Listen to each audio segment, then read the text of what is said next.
You have seen, if you look at South Sudan TV, you will see them moving around.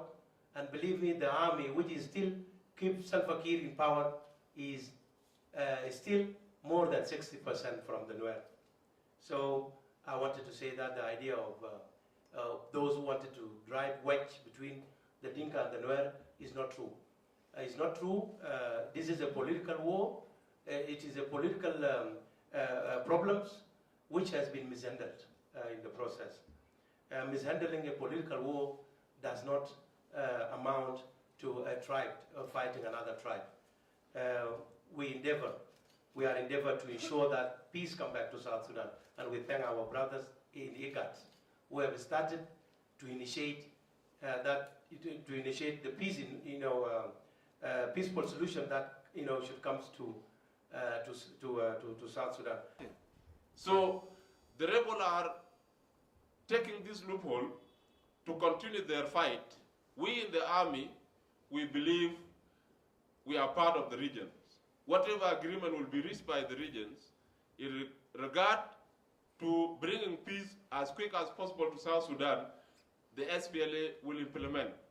Because we are aware that the cause of conflict, the cause of violence is much expensive to the people of South Sudan than the cause of achieving peace. And I believe this is why our commander-in-chief and the president of South Sudan integrated forces they did not know into the army. This is understanding that maintaining peace is cheaper than a conflict. So we'll continue to respect all the efforts by Kenyan authority, by IGAD, by East Africa, and this is for the sake of people of South Sudan that have been suffering for a long period of time from 1955 until 2005. The SPLA will not waste any time, will continue to provide security, and will continue to make sure that the integrity of South Sudan and all the territories that are being occupied by the rebel, as long as there is no proper mechanism to establish cessation of hostilities and stop rebel from attacking us, the SPLA is bound to do its constitutional mandate by protecting South Sudan management and conflict resolution, and which steps follows the other. I know when you have an agreement, you must have a mechanism of implementation.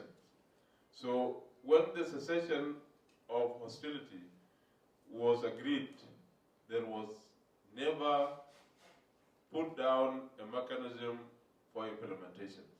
So it was just a wishful thinking that let them stop fighting. That is a bad approach to the violence.